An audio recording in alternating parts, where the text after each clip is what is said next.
How we doing today, folks? My guest today is going to be Denny Morrison.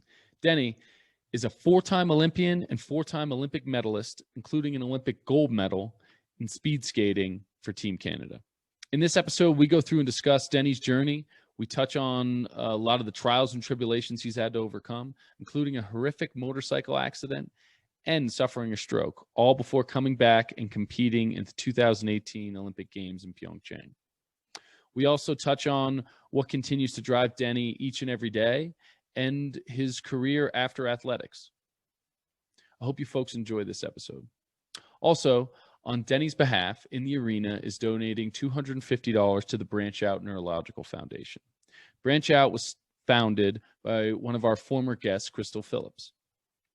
And the Branch Out Neurological Foundation takes tech solutions and non-pharmaceutical approaches to neurological disorders, including Alzheimer's, Parkinson's, depression, multiple sclerosis, concussion, epilepsy, and all kinds of different things.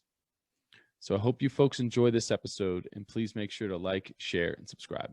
Thanks. How did you kind of get into speed skating? You know, I mean, it seems like it's you know, such a huge part of your life. I mean, 4 Olympic cycles and highs and lows and everything in between with an athletic career. So how did you kind of fall into speed skating? It's funny because I've been asked that question so many times and I have like a pretty structured answer for it. But now I'm retired from speed skating and I'm far enough removed where I'm realizing that I don't know how any of my teammates got into speed skating either. So I've been kind of asking teammates that I've known for 5 or 10 years, how did you guys get into speed skating? Because but my story started in northern British Columbia. I was born in Chetwynd, BC, and I'm known as being from Fort St. John because I moved there when I was 4, and that was the club I grew up with. Mm-hmm. But basically, I started, I guess, in speed skating not until Fort St. John, but my brother started in Chetwynd, and I went to parent-taught skate with my mom, and then my brother is 2 years older than me, and so when he was in the club in Fort St. John, I just I wanted to be like him. I wanted to be as tall as him, and as strong as him, and as fast as him, and as cool as him, and as awesome as him in every way. And so that was something that, looking back again, it's everything he did was he would break a BC record for whatever age group, and then 2 years later, I would want to,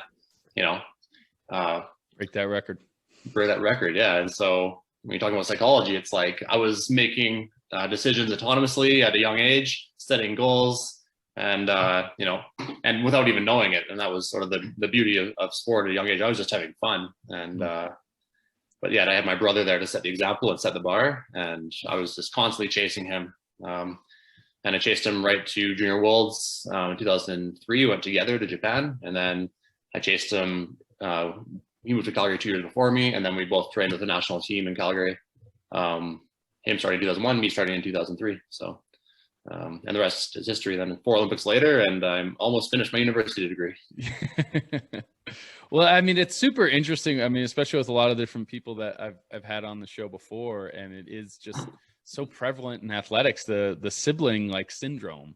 You have that older brother, or older sister, someone that you kind of just chase along, and you're either trying to just be like them, or you want to be, seen as you're on that same level, playing ground. Oh, I'm just as good as my older brother or older sister, or whatever it may be. And exactly. It's amazing how much that can drive someone to try to, be their best, or just go out to, get some approval from their sibling. Hey, you're doing a pretty good job.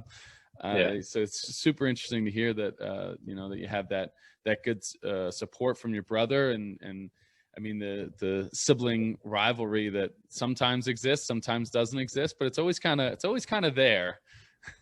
Yeah, and I think it can work. And again, I just keep thinking psychology stuff right now, but I think it can work. Obviously, for and against. Obviously, my brother was in speed skating. I wanted to be in speed skating, and it was a sibling rivalry, but he also supported me and guided me a lot. And so it worked. And so we both stuck on speed skating, but I can totally see how at a young age, the younger kid maybe catches up to the older kid, and then the older kid doesn't like that. So the older kid moves away from sport and then goes into something else, and you end up with diverting paths or something like that. But I think ultimately it speaks a little bit to maybe just our privilege. My parents gave us the opportunity to play every sport from a young age, and in elementary school, soccer team, badminton, volleyball, basketball.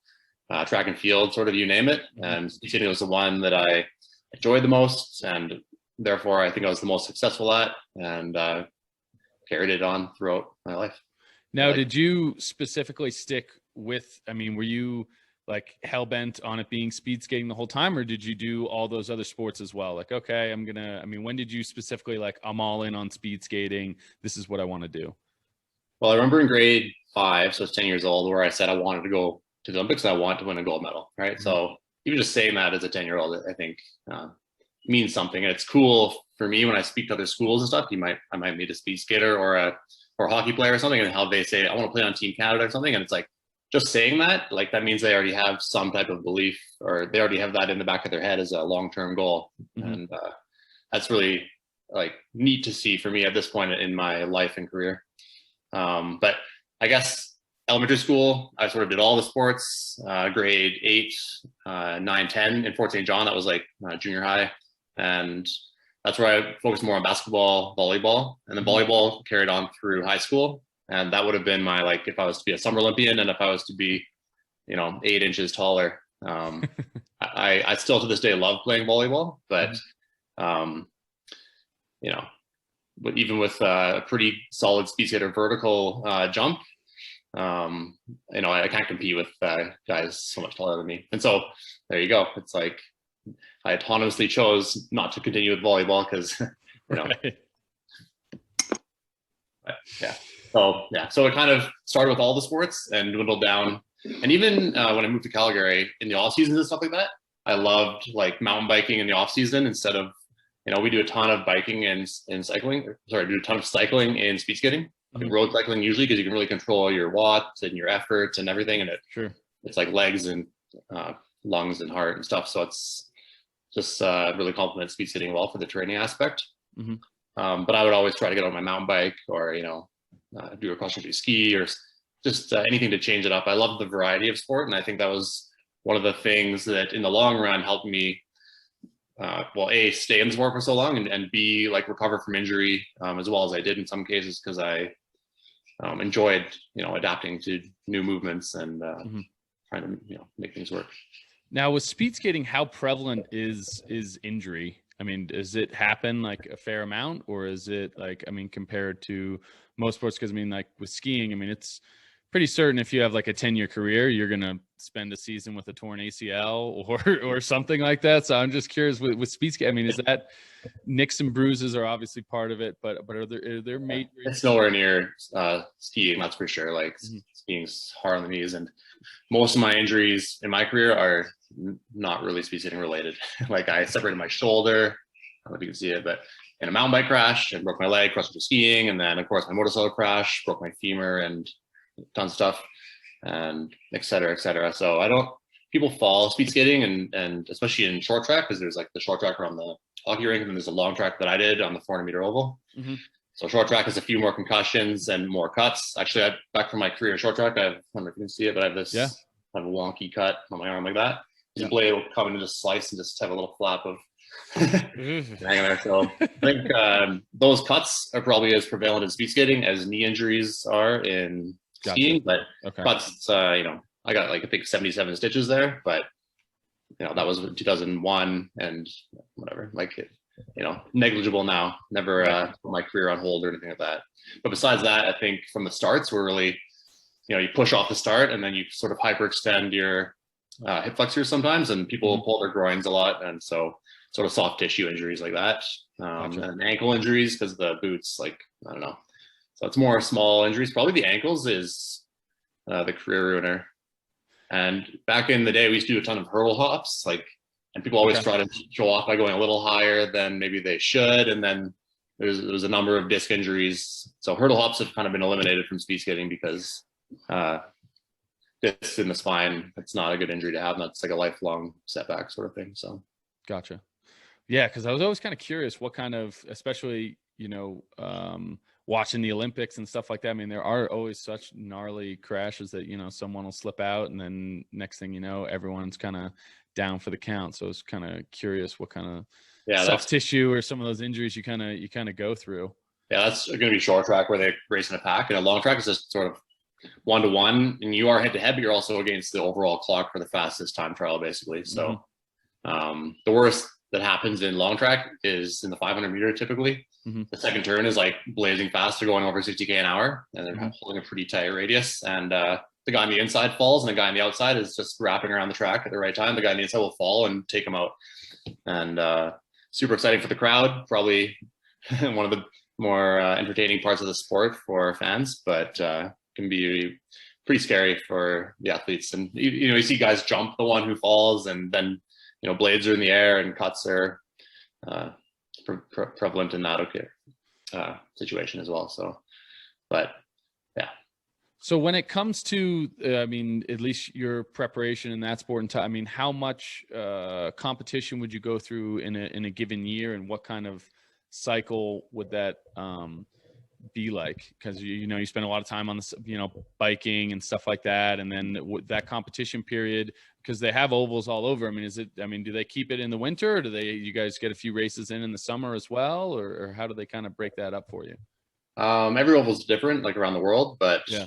Obviously the Vancouver Olympics had the oval built there, and now it's more of just a multi-sport community center for the city of Richmond, and they don't ever put the ice in because it costs too much. And they have, in place of the oval, like one speed skating track, they have two short track, like 2 hockey rinks, like I think 8 basketball courts, a 200-meter running track, and like 3 badminton courts. Okay. Or you could have one oval, right? So it's sort of like, what's going to get the most use? Right. So, no hard feelings against Richmond for taking their ice out, but I guess they are always capable of putting it back in. Calgary, though, where the national team trains mostly, they usually put the ice in like May or June, if all goes well, and then and then the season will end in March of the next year. So April's sort of the off season. May is when they'll start doing tons of cycling and dryland training, and sort of the speed skating season generally starts off with like super high volume, very low intensity. And then as the season progresses, they sort of, by September, it's the hardest month because, more weights, still lots of volume. Yeah. You're preparing to race. So your body's just trained in a whole bunch of different ways, power and endurance sort of aspects.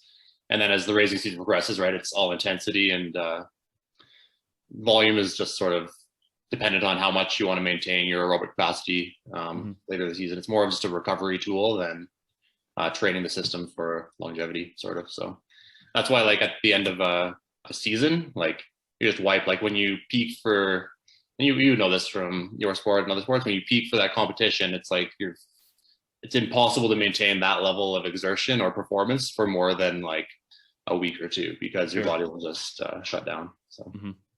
Now, what was it like for you that first time kind of going into Calgary and getting to check out kind of that facility and everything else, as you're kind of going up the trajectory of, okay, I want to go to the Olympics, I want to win gold, I want to go through that. So as a young kid going through and those moments, was it pretty exciting to be able to check out that venue and be like, okay, I'm moving up the totem pole here? Absolutely. And I remember going to the Oval for the first time, and I didn't really understand, the Olympics or whatever, or the Oval even, but I knew that we were going to the Olympic Oval. And I think this is 91, so I would have been like 6. And shortly after the 88 games, obviously, I went there for a training camp or whatever. And I just remember telling my teammates, like, I don't get it. We're at the Olympics. Like, how cool is this? Like, we are like, wow, I knew we were like pretty good for 6-year-olds, but like we were at the Olympics now. And, it's this huge building. It's just so grand. And, when it's not COVID times, like, tourists are coming and going all the time, and they just walk into the big mezzanine and there's like, wow, like it's astonishing. And now they hang from the rafters, the sort of the wall of fame from speed skaters who have trained at that oval, who have won Olympic medals while training at the Calgary Oval.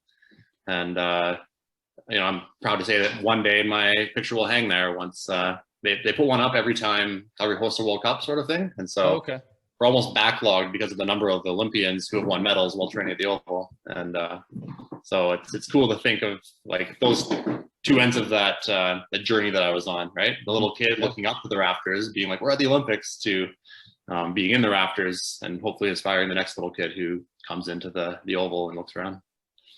Yeah, no, that's super, super cool. So going in now and looking like later on, moving forward a little bit to finally getting to the Olympics in Torino and going to do that experience. What is that like for you at that point in time? And looking back now, what is the, because there's two different mindsets, right? There's the mindset when you're in the moment, you're trying to go out, you're trying to do your best at the time, and now reflecting back, looking back at that kind of first Olympics. And I mean, for you, that was the first of 4, so you had several opportunities to kind of soak things up and everything else. But kind of reflecting back on that, what were some of those main takeaways for you?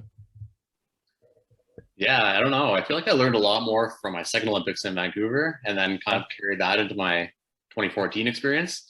Because the first Olympics was just that. It was the first Olympics. It was my first experience and my first realization that what you see on TV, it's all polished and beautiful. Like, you show up for your Olympic events, weeks early or even a year early for the world champs the year before. Mm-hmm. And then you show up for the Olympics, it looks nothing the same. There's all these, corrals everywhere, and everything's very temporary, it feels like. Whereas Gotcha. I always expected it to be more like a permanent venue or something like that. And so that was something I always found disappointing, I guess, too, because I trained in Richmond since 2008 up to the 2010 games, and sort of just, was really comfortable walking from my condo to the Oval in Richmond. And then, of course, when the Olympics hits, you have to walk way further around the Oval, through security, through the basement, into the change room, and then whatever your warm-up routine is changed, and things like that. Or something that I try to warn other athletes about when they go to World Cups or World Champs, even, is different than World Cups, and then the Olympics is even more strict than that. So just allowing myself to be a bit more flexible, because I would try to be so strict about here's how my process works, here's how my race morning routine works, or my training morning routine. Mm-hmm. And everything's gonna be a little bit more different at the Olympics. And so you have to adapt to, just give yourself even whatever, few more minutes of buffer zone on every movement around the building that you feel like you need to do. Yeah. No, I mean, I think that's definitely some good information for those out there aspiring and everything else, that you kind of have to allow the flexibility and the change that inevitably is going to happen as you start to go through. I mean, for us, you always have to deal with the weather and everything else. You're not always going to have that gorgeous bluebird day and the course is going to be great. You're going to have to deal with some shitty weather here and there, and you're going to have to deal with a lot of different kind of aspects and things like that to throw you kind of out of that routine and everything else. And you kind of have Totally. a little bit of, I bet visualizations, I mean, just for that very reason, it's a bigger part of it. I feel like it's quintessential Olympic shot is there's the mogul skier at the top of their run, and it's just, you can barely see them through the snow that's falling in front. They have their goggles on, and because I don't even know. You tell me, when you go down the course with that much snow, you just the feel, the flow of the course, and for the most part, usually you have a pretty good you can usually see pretty well, because usually the judges are at the bottom. If they can't see the top, they're not, it'll be a course fog hold or whatever out, and they won't allow you to go. So usually, and also what they call it pine bough, but essentially it's chopped up pine needles and stuff like that. They throw on the course to kind of give you depth perception and stuff like that. So usually you have a little bit of an idea, and you can see fairly well, but it does, I think most people have this perception, or when they go through of okay, this is, they're doing their visualization, or they're thinking about the pristine day, and 9 out of 10 times it never really works out that way. Absolutely. Right. Yeah. Totally. So for your preparation, kind of on that mental side, I mean, what was it for? I mean, it sounds like you said you had a pretty strict routine that you would like to follow and everything else, and we touched a little bit on the psychology and stuff like that. I mean, did you have a strict kind of mental plan and mental approach that you would go through, or were you pretty lax on that? How kind of, what was the basis? So I'm just pulling up my phone because I have it right here. Yeah. So I basically, and I won't be able to show it, maybe I can send it to you later, something, but basically February 13th, 2018, my 2018 Olympic 1500 meter race. And I would always start from the night before. They would do the drawing. We know that we know that the competition starts at whatever time it starts at, like let's say that it's 8 p.m. or something, and then I'm pair 13, I'm in the outer lane. And so usually if things are on schedule with TV timing, it's like bang, bang, bang. So you can do the math and you're like, hey, I'm pair 13 outer, I'm racing at 9:08 p.m. And I went backwards. And I was like 9:56, I want to be on ice. That's for pair 10. So like if there's an ice delay or whatever, it's like 9:56 doesn't matter anymore. It's like pair 10 is when I want to be on ice, right? And then I'm going to warm up on ice and prepare for my race. And then I go backwards all the way to like when I'm asleep the night before, when I'm waking up the next day or the morning of, when I'm having breakfast, and when I'm eating, when I'm warming up, going to the bathroom, when I'm walking to the oval. And so when I said there's 5-minute buffers, it's for the Olympics. I kind of give myself a little extra time so that I'm not like running behind or stressed out. So this whole like thing, I don't know if you can see it very well, but no. Oh, there it is. There it is. Yeah. It would just basically, as far as mental preparation goes, it would just be like, on race day when you're like, oh, I should sit down, I don't want my legs to be tired. Okay, I need to stand up, I need to move around, get the blood flowing. Okay, I'm gonna sit on the bike, I'm gonna go rest, I should stretch. And then you kind of can get really into these cycles of like, you're never doing the right thing. You always want to do something else, and then you forget what you should actually be doing. So this would help me stay on track and just like, all right, right now, not even right in here, like between breakfast at 10:45 a.m. and it's 3:30 p.m. I had a progressive spin to get my heart rate going. I just put chill, just like relax, don't do anything. Sure. And just those reminders, right? And it's funny because since that Olympic race, I had some other races, finished this off, and then I wrote the MCAT to prepare for med school, and did the same thing for my MCAT sort of thing. Like, this is my sitting time, this is when I'm gonna check in, this is when we eat, arrive, this is when I leave my house, go to the bathroom, things like that, right? And so then I did that for my interviews as well, which I guess didn't work, but it's always been a way to calm me down and just keep me like a bit more like, it's like starts me off in the flow almost before once the gun goes on race day, it's like, this is the easy part. I prepared all year for this, but you don't always prepare as well for the morning of the race day as you can for the race itself. No, that's super interesting. It's very specific and it's very detailed. And, it's interesting from different people we've kind of had on the show, kind of some of those tactics that they use when they're either an athlete or they use now to kind of plan out their week and kind of attack their day to day. And it's interesting, some people have their entire month just planned out, like, okay, this is exactly, kind of what's going to happen. You have other people that are like, yeah, just kind of fly by the seat of the pants. Maybe the day of, I'll throw in one extra thing here or there. So I always find it super interesting to kind of break in and kind of see what works for you. Now, when you were kind of building out this kind of detailed plan and everything else, did you have a sports psych, or did you just kind of like, this feels right for me, because otherwise I'll be way too frazzled and I'll be running around from the bike, and maybe I need to do this and you stretch more and you do that. So what kind of was it for you? I guess it did you start with a sports psych probably in 2006-07 sort of thing. I don't think I was doing that in 2006. 2007 really sticks out in my mind. And in fact, once I did it a few times and I got comfortable with it, he sort of recorded me talking through each step of the thing. Like, this is where I'm, whatever. I just showed up at the oval. I had breakfast earlier, whatever. I'm going to the change room now. I'm not in a hurry. But I know that in 5 minutes I need to be out on the track to warm up for practice today or whatever. And then, so now I'm going to warm up for like 20 minutes and do some calisthenics or whatever it was. And then now I'm on the stretching mat or whatever. If it's race day, I'm going to go get a massage right now, like pre-race shake up, and then go back to the change room, get my skating stuff on, head out of the tunnel, take my time, like tie my laces, whatever. And just sort of, again, it's like an out loud verbal visualization. And then I can watch the video and remind myself of, like that self-affirmation of like, here's what I do, here's what works for me. Right. Right. Yeah. And, it did like, obviously it changed over the years, and I built in those buffers again, probably after 2010 even. But yeah. And, I don't know, I still, the more I talk about it, the more I actually get my mind like goes back right into like, it's race day. Like, and my heart starts beating, and like in a good way. I'm like, oh, I'm really excited to get going. Let's do this. Like, what's next? Let me check my phone.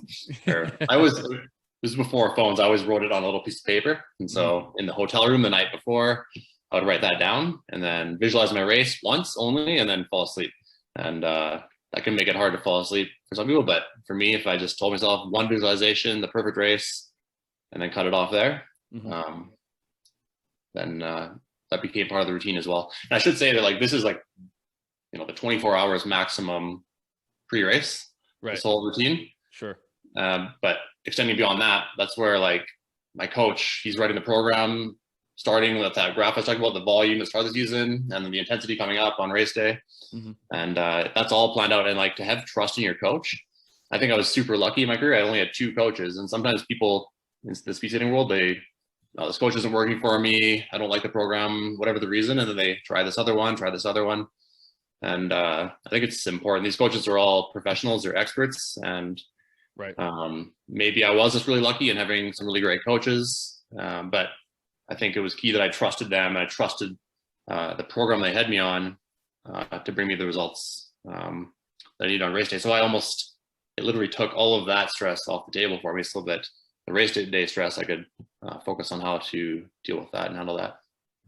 Now, with some of that trust you're touching on, I mean, did you, going into those relationships, with those couple coaches that you had, were you open enough to kind of have that trust, or are you like, okay, I've heard that these guys know what they're doing, I'm going to say, is there apprehension there? Because I mean, I definitely, in athletics and even in the business world, when you're dealing with different people, that can be one of those interesting things of like, okay, do I really want to trust this person? Is this going to be in my best interest? Or and especially, something so personal as your athletic career, it's definitely something that can be difficult to kind of be open and allow yourself. I mean, it's easier for others, and for others it's definitely not. So I'm just kind of curious for you.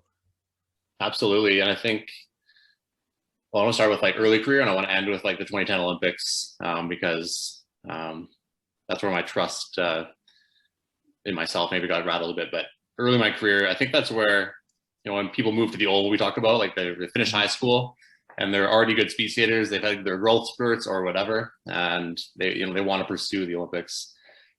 And every single athlete will probably have some of their own experience with that. And then you're thrown into this program, it's really exciting.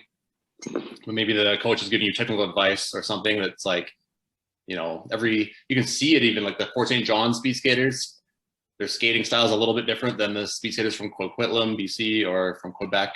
They all have like this almost like group think cultural speed skating technique that like it's contagious throughout the group, because they all skate like that. They've all reinforced that technique from their club coach, and now they all come together in Calgary, and they're being told some different techniques or to make some different maneuvers, and they all question like, well, I'm already good because I already moved to Calgary to pursue speed skating. Do I need to listen to my coach, or is that going to work for me as well as it works for this other person?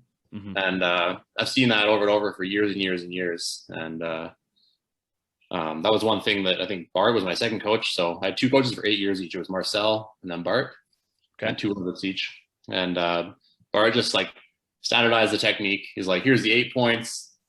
Anything else that works for you, as long as you're doing these 8 points, you can throw in your own, like I call them style points. I don't know what he called them, but he was like, if your style points take away from one of the 8 points, then we're going to have to change that, because it's a waste of energy or something. And so, and to me, again, later in my career, as you start questioning like, oh, I used to like be so dialed, and now I'm just like out there. So it's nice to have like just a foundation. Here's the 8 points that like, and I can just be standing and I can just think of the 8 points and like draw up like a transformer into the speed skating position, and get dialed in. But in the first 8 years of my career, it was Marcel. And I think, again, I was lucky because he coached me at some like regional speed skating camp up in northern BC. It was in Dawson Creek.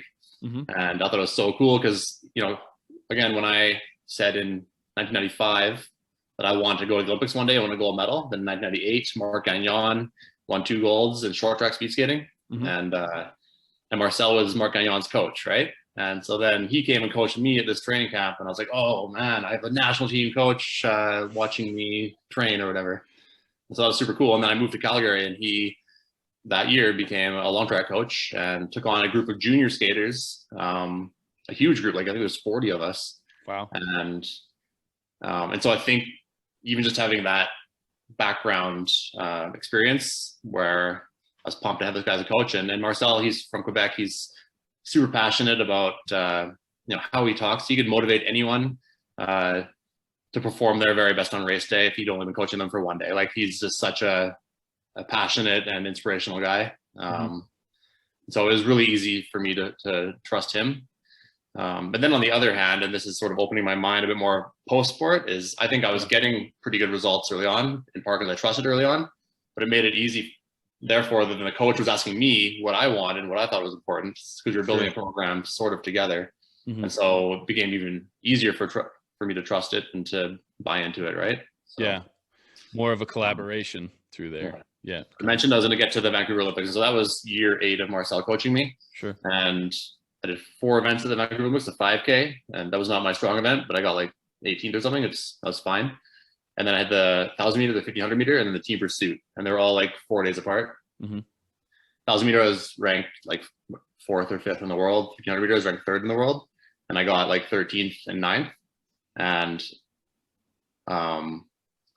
this was like, I guess this current events right now, the tennis player Osaka, and he's sort of backed out because of mental health reasons, and getting lots of flack from that, getting lots of support from people. Sure. And I can kind of see both sides, but I want to put myself as a supporter because of my Vancouver experience, where those races didn't go my way, and in the moment I crossed the line, saw that I wasn't getting a medal, and this breakdown kind of occurs. Your 4-year preparation since the last Olympics. I had been a World Cup medalist in those 2 races, both the last 2 world champs, and you have 5 minutes from there to like deal with all that emotional everything. Sure. And I feel like in that moment, I was like, I don't know what, I don't have answer. I don't know what happened. I can't point to something. And so I was sort of just like in this cloud of, I don't know what, like maybe I didn't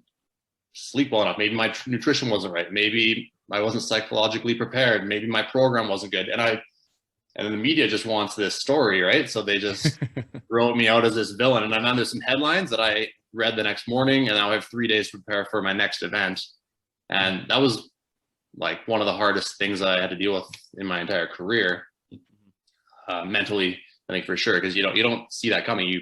You visualize winning, and you visualize the prizes and accolades and everything going great, and a lot of the sports writers, but then there's lots of non-sports writers at the Olympics, and so they don't give a shit about how you feel, and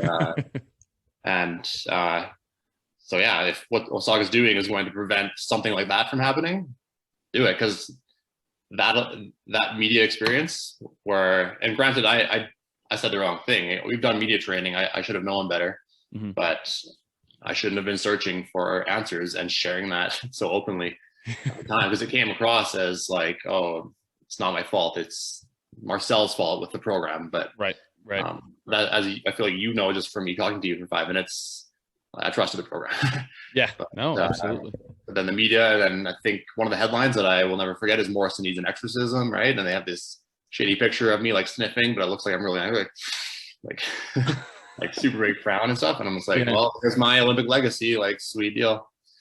So yeah, so that's my long answer from. No, that's super. I mean, it is really one of those things that that can almost, fortunately for you, it didn't define you, didn't let that define you, but there are those moments. I mean, what is the media expects that cookie cutter answer, and came out, did my best, didn't go my way today. Yeah, it didn't go my way today. All power to him, but that's not the reality, and not everybody can be Roger Federer or Nadal and just lose with like the most insane amount of grace possible. Yeah, totally. Yeah. Oh, it is something to learn from for sure. And yeah, I guess that's why we do media training, but But then you come back a couple days, you know, a few days later in the team event, and you win gold on a home soil. Yeah, and that was huge. Yeah, and that was like I don't know, like I still think to this day, like you said, that media experience doesn't define me, but Mm-hmm. and it doesn't define me. It doesn't define who I am, how I maybe was portrayed there, but Sure. parts of that experience have defined how I've hopefully moved forward from it. Mm-hmm. But more than the media, it was what I realized with my teammates after that, despite what I said in the media, despite how I said stupid things about my coach or my teammates or whatever, my team pursuit teammates were like, hey man, we have a job to do. We have a chance of gold medal. Like, we trust in you. We know you're skating fast. We know you can do this. Mm-hmm. And that was Matthew Giroux, Lucas Mikowski, and then Marcel as well. They're just like, let's put this behind us. We got to move on. And, you know, it was a lot more than just those two sentences, and they really helped me like focus on what's important now. And that became one of our sort of slogans for the next 4 years, leading into 2014. What's important now? Like, win, right? Yeah. but winning, winning isn't important now. The results are important. It's like the process is what is now, and what is important now. And that's, again, helped me define this, redefine my little psychological race prep plan there. And, Sure. yeah, and they had me back. And then it was like, I finished 1500. I thought I was not going to skate the team pursuit. They brought me out of the gutter. I walked to the team pursuit the morning of the race, still with that media and those doubts in the back of my head, thinking to myself, like, because the team pursuit is 3 rounds. It's sort of like quarters, semis, finals. Sure. And if we lose the quarters, you just you're not going to be on the podium. Mm-hmm. And I was like, well, if we lose the quarters, then I'm retiring from speed skating. Like, and that's where, when I think of what Osaka's doing, I'm like, yeah, like, that was hard for me. Like that, Mm-hmm. that was before mental health was maybe in the picture as much as it is now. Yeah. But like, I don't know. Not that I'm going to give her advice, because she's an incredible tennis player who deals with a different level of stress than me. But yeah, if I could have skipped that media, it would have probably, changed. Yeah, changed. Hopefully not the outcome, because I got a gold 4 days later, but Mm-hmm. would have changed maybe the legacy that I have in my own head from the 2010 Olympics. Sure.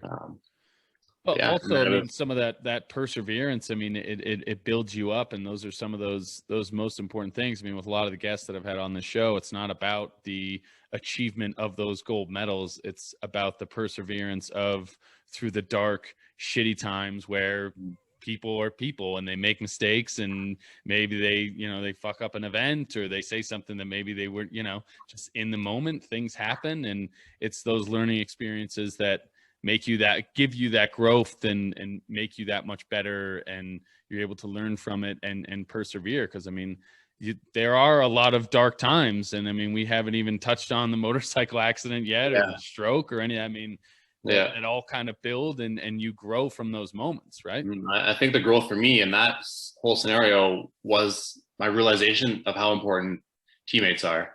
Mm-hmm. Like, I always trusted my coach, but like I said, I won world champ medals, and I was getting sponsors, and they were all telling me how good I was. And, I can say pretty openly now that I definitely didn't treat my teammates as well as I should have going into the 2010 games. Mm-hmm. So to have them come back, and like, I think pretty much every Olympic medal I've ever won is because of my teammates. And that's some perspective that I've gained since 2010. Because like in 2006, it was a similar outcome. We got silver in the team pursuit. It was a team event.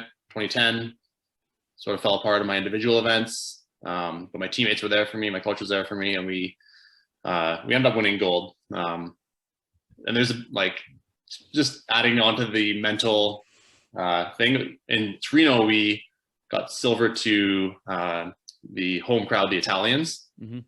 And then the first round of 2010, we were against the Italians, who were the Olympic record holders, the ones we got silver to at my last Olympic race against these guys, right? And so it was like, what's going to happen, right? But like I said, the teammates sat me down. They're like, hey, here's the plan. We know the plan. Here's your job. Here's my job. Here's my job. Mm-hmm. I know we can each do our job. Let's just go out there, stay in the moment, do our jobs. And we beat Italy by like 4 seconds, got an Olympic record, moved on to the semis, Took on Norway later that day, about 90 minutes later.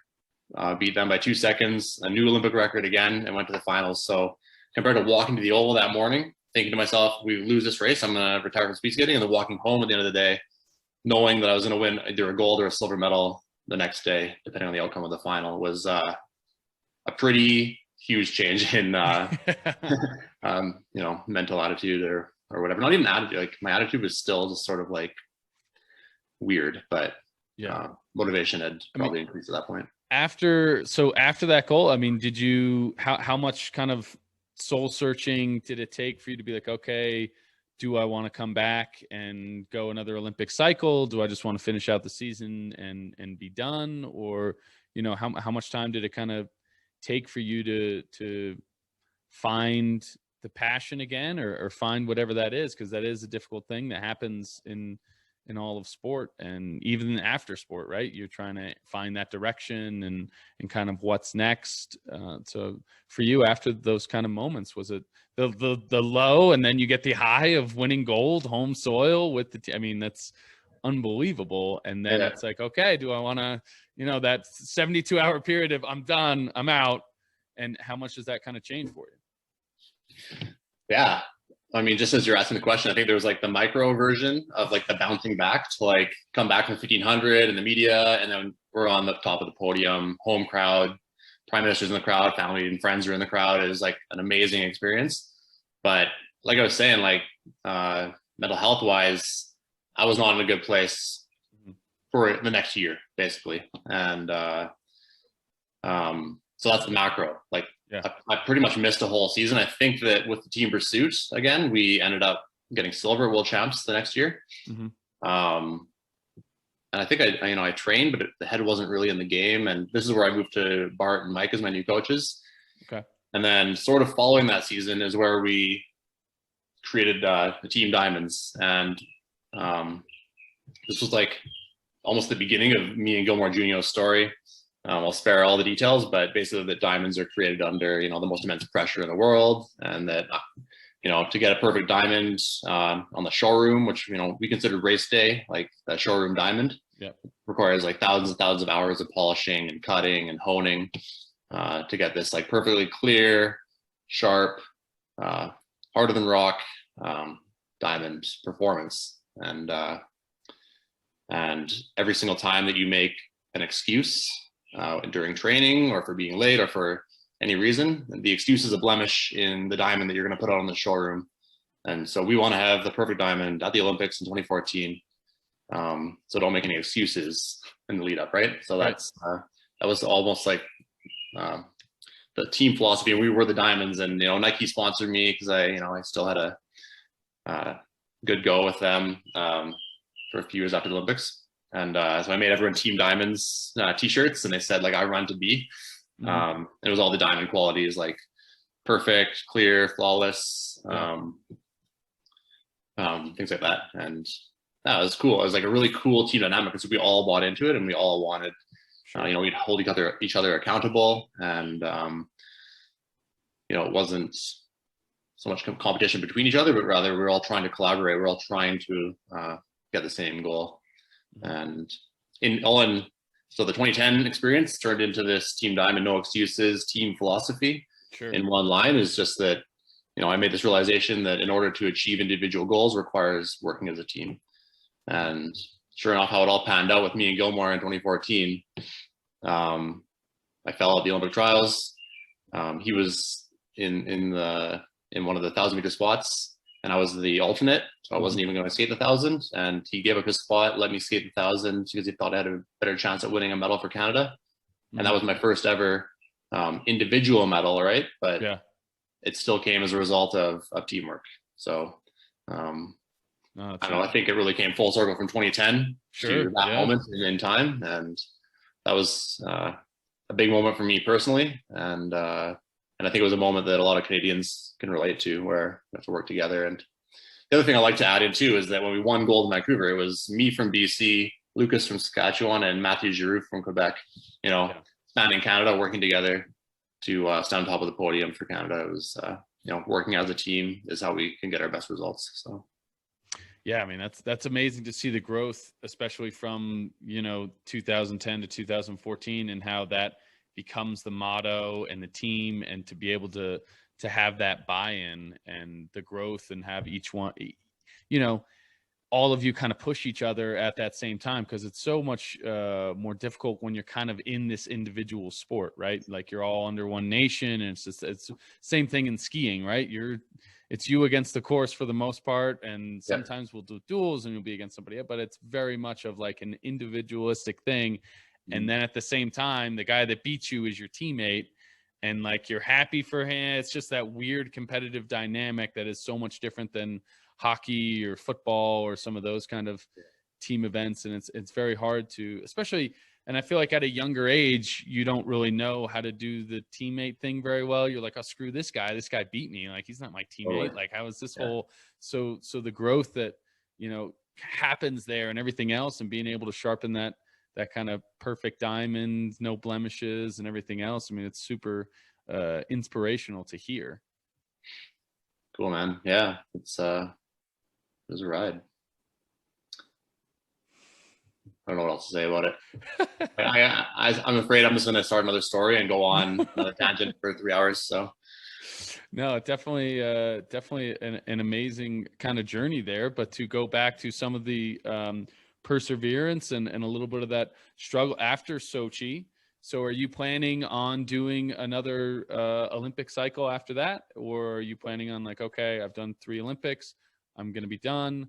What's that kind of transition there, leading into obviously the motorcycle accident and then the stroke after that?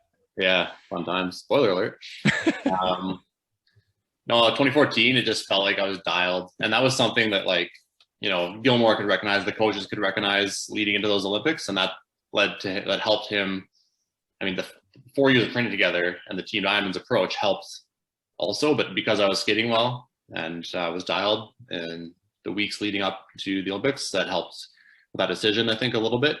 And then it just kind of carried from there. And in the 2015 season, I was the first time I ever won the World Cup overall in my career for winning the most 1500 meters during the season, and the best I ever placed in the 1,000 overall. And I won both the 1,000 and the 1500 at the same competition at the end of the year. So that was sort of like a 2015 season, and I was like, oh, okay, I can finally put my hands back and relax. Like, I've got this figured out. Speed skating is my thing, and if I can just keep this training going and this team dynamic going that we have going, another Olympics, absolutely. I can't wait. It's going to be the funnest 3 or 4 years of my life, because I know how to park my stress. I know how to work with my teammates so that they achieve and so that I achieve.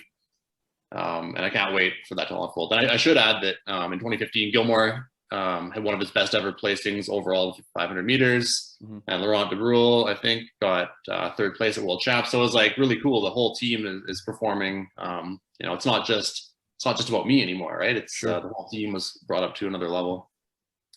And then, so that season, like I say, the seasons always end in March. And then May 7th, I was in the motorcycle crash where basically I was coming this way down the street and someone was driving this way, set of lights right in front of my face here. And then they turned left in front of me and I hit the side of the car and kind of did some mogul skiing acrobatics on top of the car. God.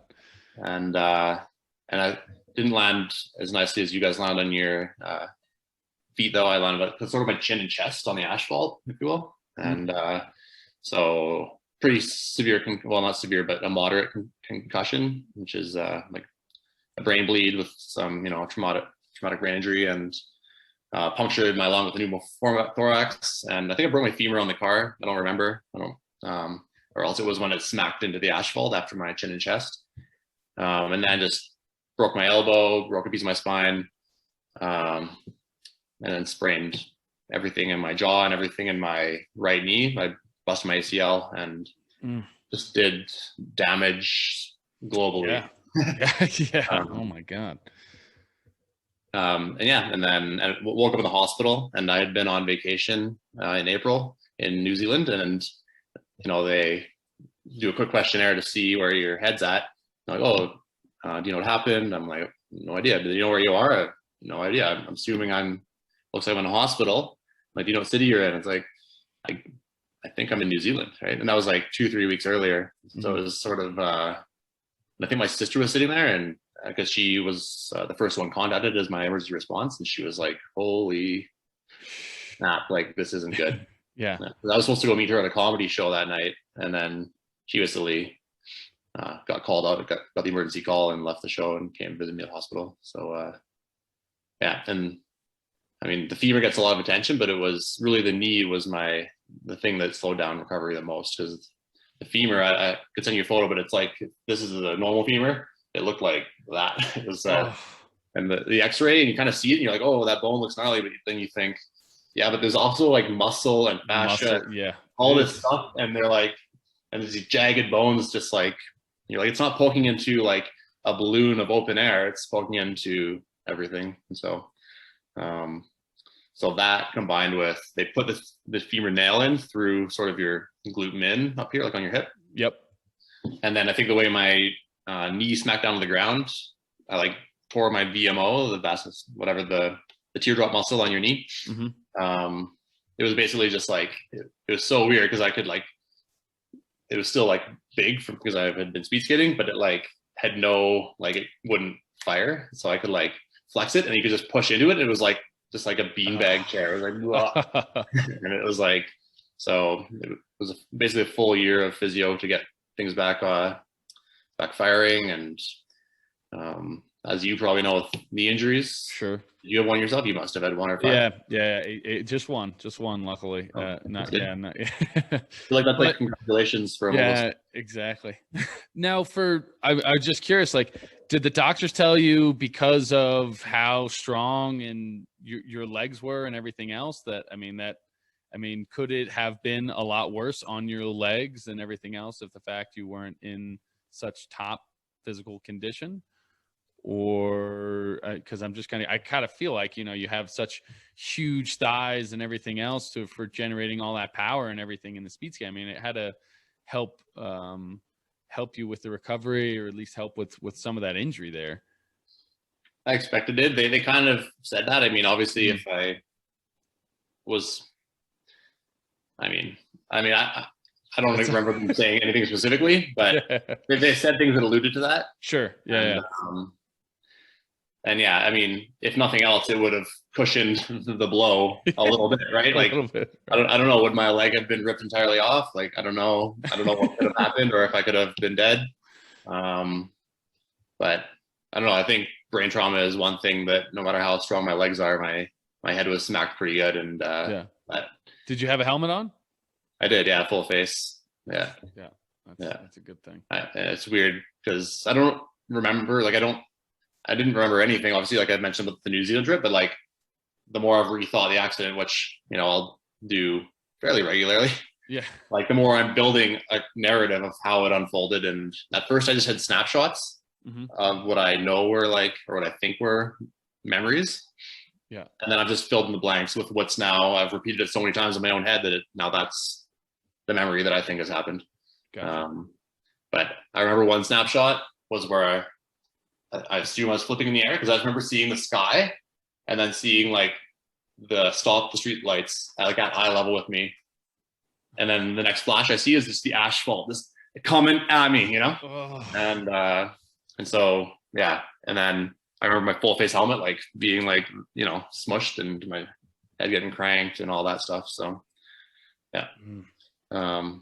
And ultimately, they think that that's because of the way I landed and all the trauma with all the internal bleeding, and the liver and kidneys were bleeding, and then the lung was punctured, yada, yada. They think that was the cause of the tear in my carotid artery in my neck, right at the base of my skull. And that was a year later that caused the stroke to occur.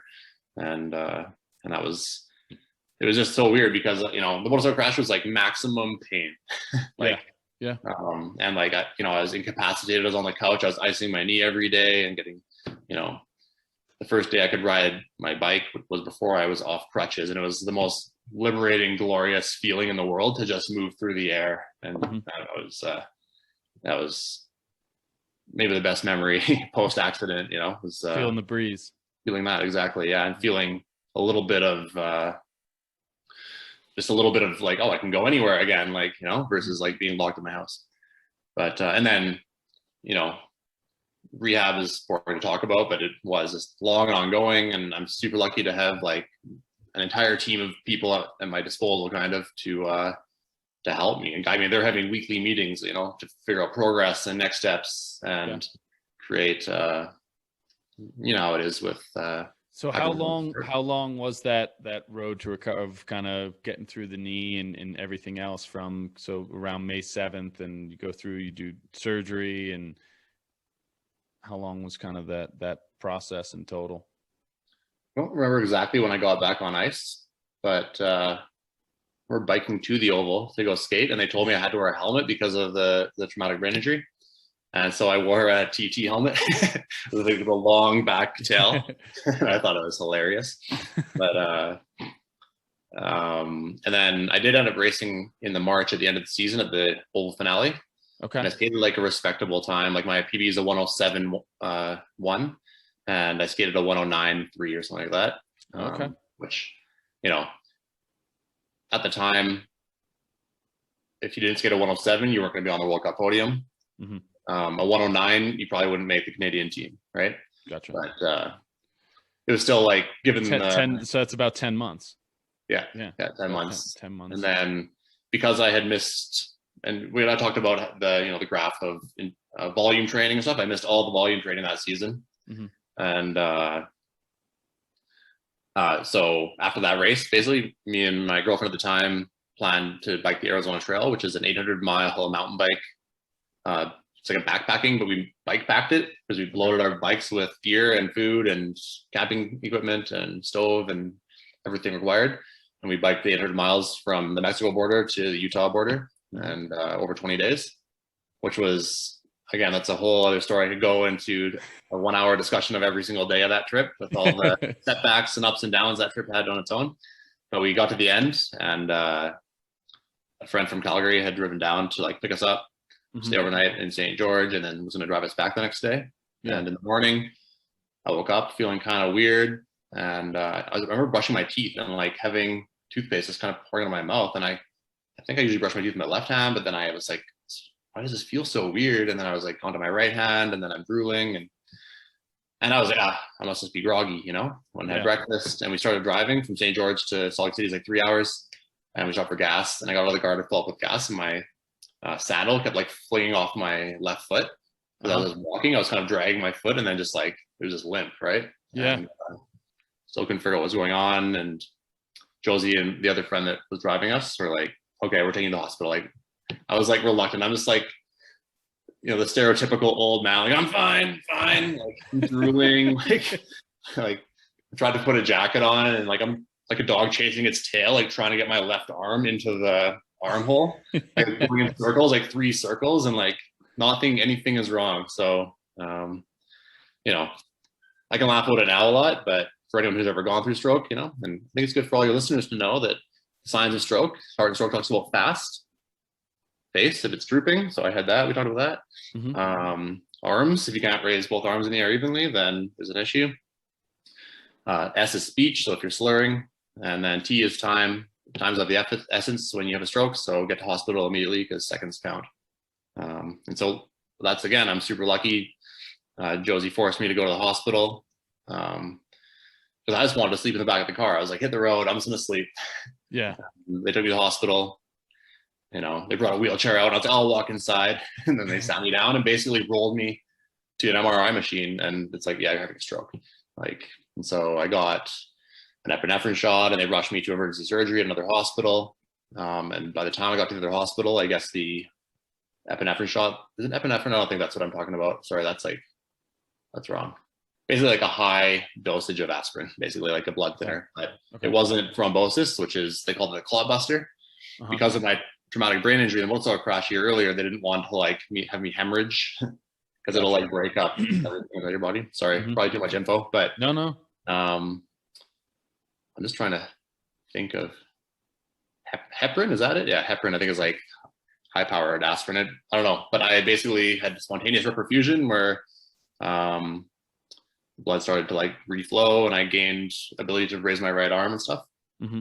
And Yeah, like I say, I talk about all this kind of, I'll laugh with you and say about how much of an idiot I look like with my chasing my arm into my arm sleeve and stuff. But for Josie, it was incredibly scary because, you know, they're wheeling me to the hospital and she's walking along, telling them what's going on. And I'm like, okay, I'm fine. Yeah, let's check it out. And they're like, okay, raise your arms above your head. And I'm in the wheelchair. I'm like, okay, like this. And they're like, yeah, that's good. Now close your eyes. And as soon as I closed my eyes, my left arm was just like, because it was only the visual feedback that like kept me raising the arm. It was wow, pretty cool little lesson in brain function for me at the time. And crazy. I really saw that, and you know, doctors are, you know, nervous for me and stuff. So then I'm in emergency surgery for like 2 hours, and she's just waiting to hear back, or 3 hours. And luckily they kept doing the things, and turned out I was okay. Stayed a night in the hospital, flew back to Calgary, and then planned the surgery a bit more carefully, and ended up getting 2 titanium alloy stents, same material as my nail on my leg, actually. In the carotid artery, one part where the tear was, and then after the tear, there was like a big balloon. Well, not that big, but like big balloon. Okay.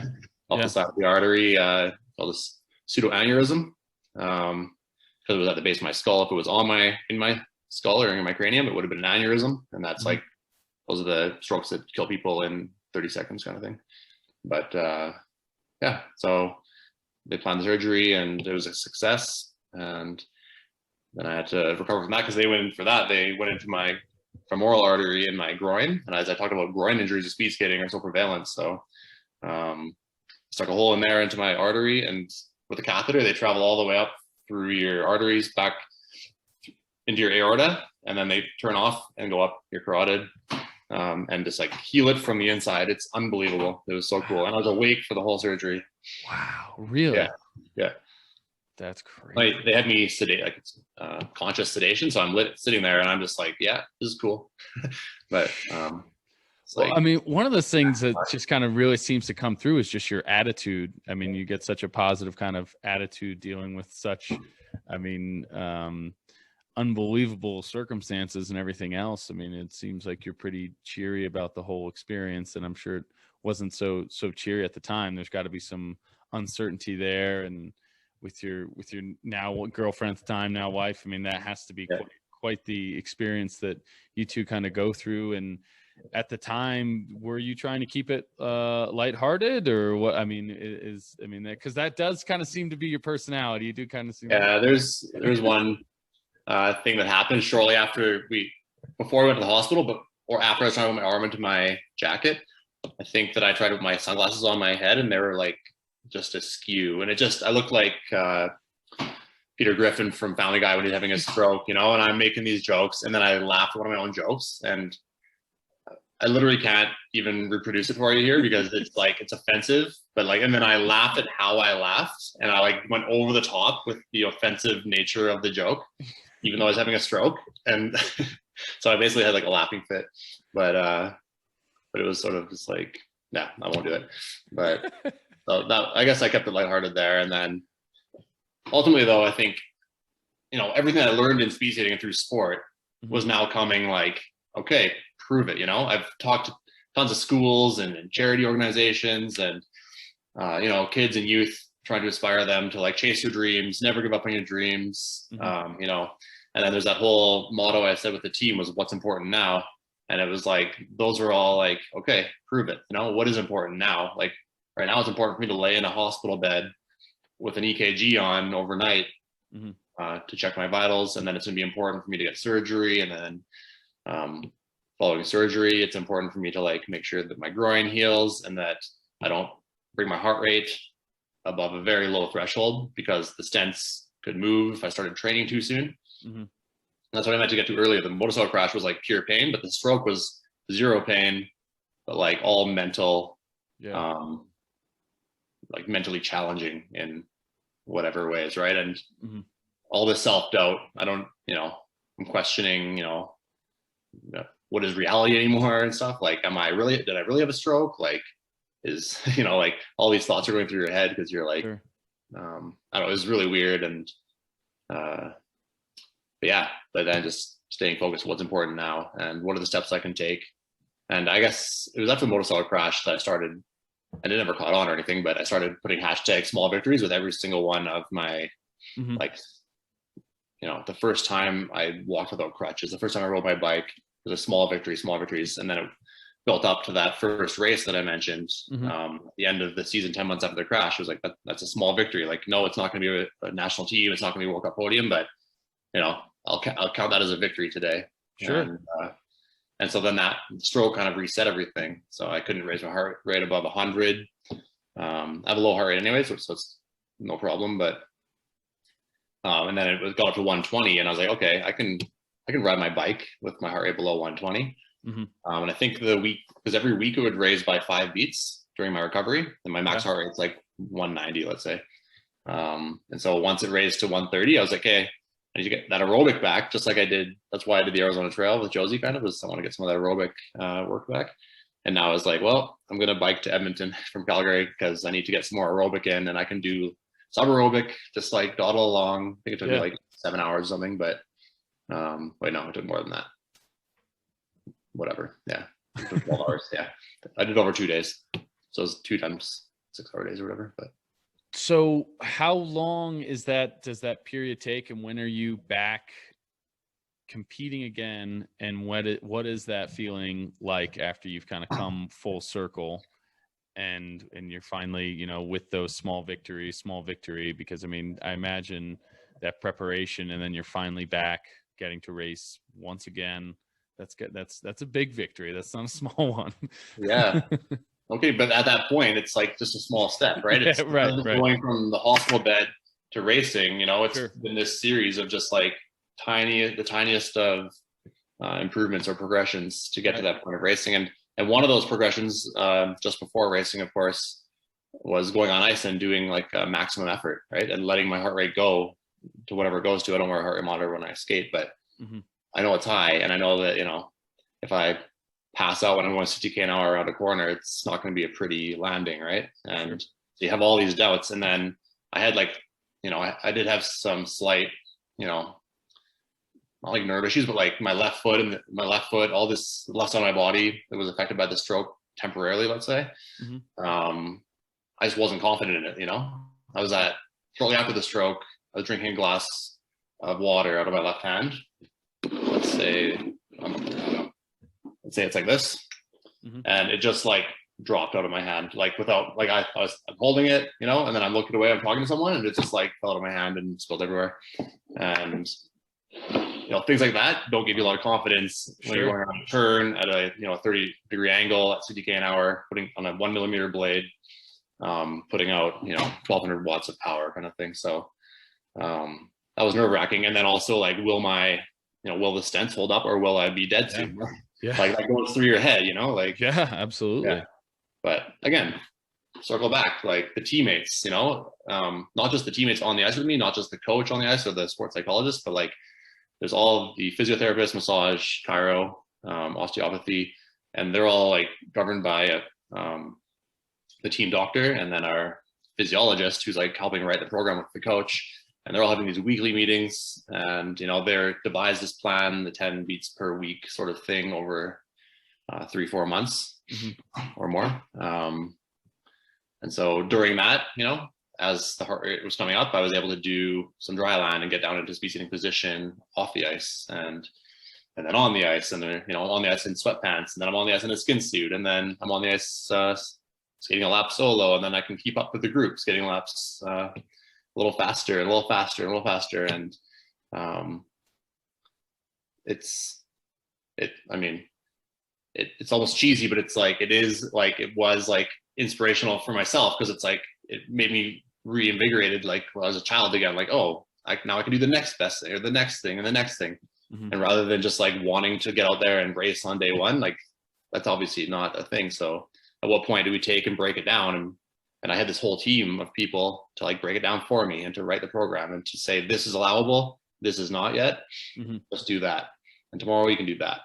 And it really helps, again, with the mental aspect of it and the coping of it. Right. And that's like the performance side of it. But then there's a whole off ice side of it, and the psyche in your own head that's going on for like 2 years now. That's one of the hardest part of victories, is like maybe the stigma you feel from others, or the stigma that's in your own head Right. from the scenario. So, yeah. It's a lot of those. It's definitely about that journey. You know, it's the daily step in, and you know, people see the mountaintop, and you actually have to go through that kind of daily process to get that to get to that mountaintop, or to get back to that race, and then Exactly. There's no chairlift. You still you have to walk up. yeah, exactly. One day, one step at a time, and that can be frustrating because It was a there are whole, setbacks along the way. It's not just like it's okay. Here's the steady progression, and here we are. exactly. And it's a whole lesson in patience for me, right? Because like I said early in my career, I had my brother. 2 years later, I'm going to go that fast. 2 years later, I'm going to go that fast. And then I moved to Calgary. I had one of the best coaches, like off the top. He coached Olympic gold medalists, right? And I had that coach right away. I trusted him.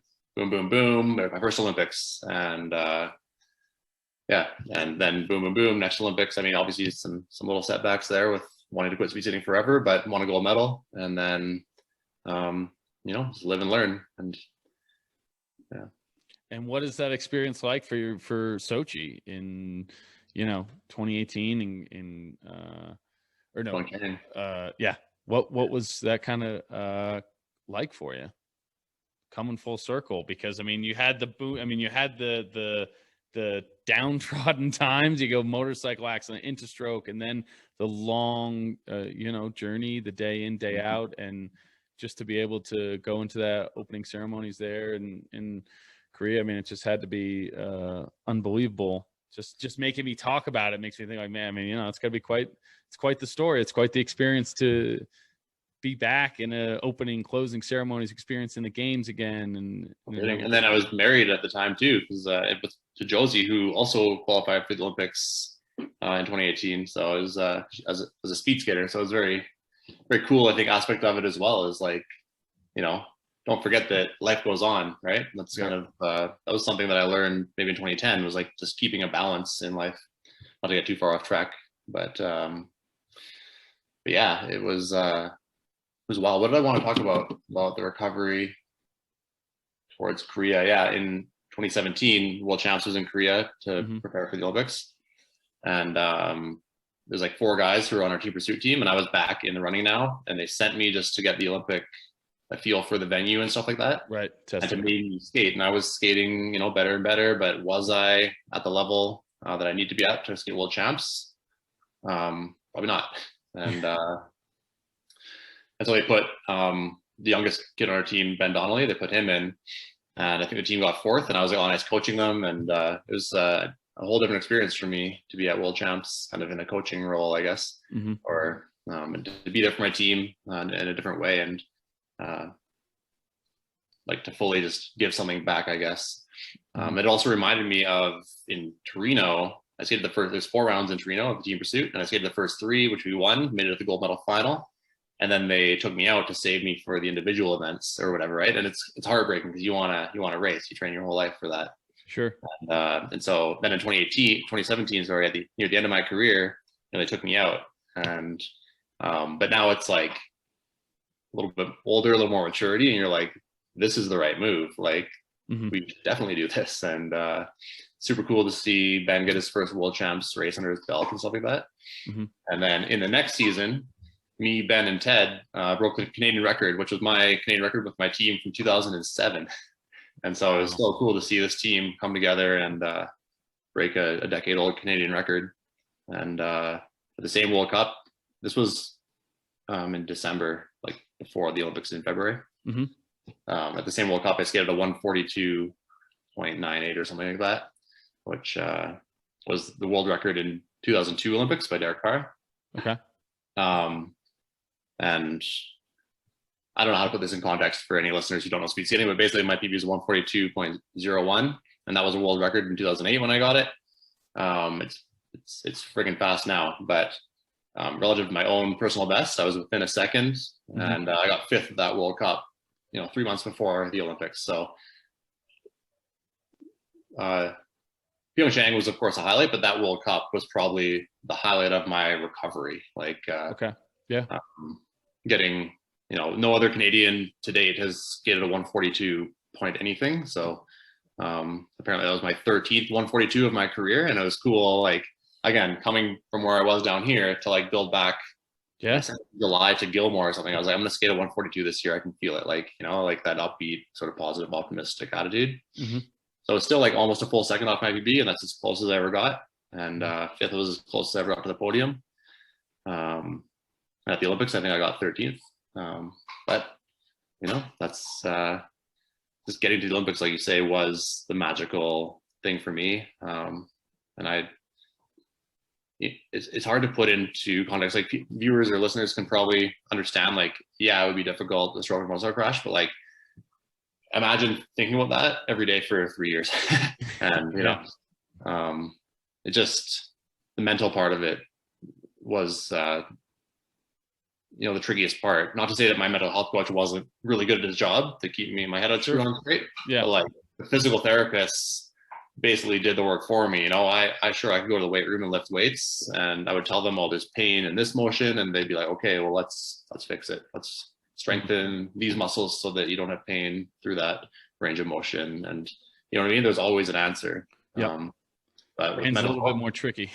yeah, mental health is tricky. There's not always, it's not just like, here, do this or meditate, or, I mean, obviously meditate, sleep, drink water. I don't want to discourage people from doing all those things, but it's going back to grit. It's like, it's this relentless every day, you know, you can't bank it for later. Doing it one day doesn't mean you're not gonna have to continue working hard the next day in order to achieve your goals, especially with mental health, I think. Now, from speed skating and now kind of into life, what are some of those habits that you've kind of taken and carry over now as you kind of go towards your pursuit of a medical, you know, career in medicine and being a doctor and things of that nature? And I know we saw a little bit of the habit to break down when you're going in for your interview and stuff like that, but kind of what are some of those other things that really kind of helped you, or some takeaways that you kind of use now? Well, it's especially pertinent right now because I just heard back that I wasn't accepted this cycle, I guess. So I'll reapply next year.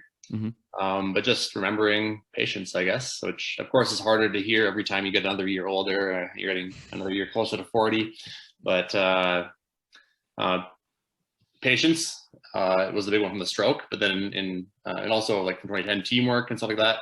But from 2010, I wanted to talk about balance too, that I learned. Like in 2010, my sole focus was on this pinnacle of sport. I want to get to the top of the podium, win an Olympic gold medal. I want to win 3 Olympic gold medals in 2010. And, you know, everyone's going to help me do it. It's all about me and my achievement. Right. And there was not a plan, not a single day I had planned after the Olympics, basically. It was just like this wormhole, this black hole of dead space. And so when I applied, you know, they always tell you, you know, have a backup plan, make sure you're taking a degree you like and whatnot. And so I do this backup plan where even before I decided to attempt medical school, you know, my main focus was I want to circle back into speed skating or into sport in some aspects. So if I'm a doctor, it'll be sport medicine.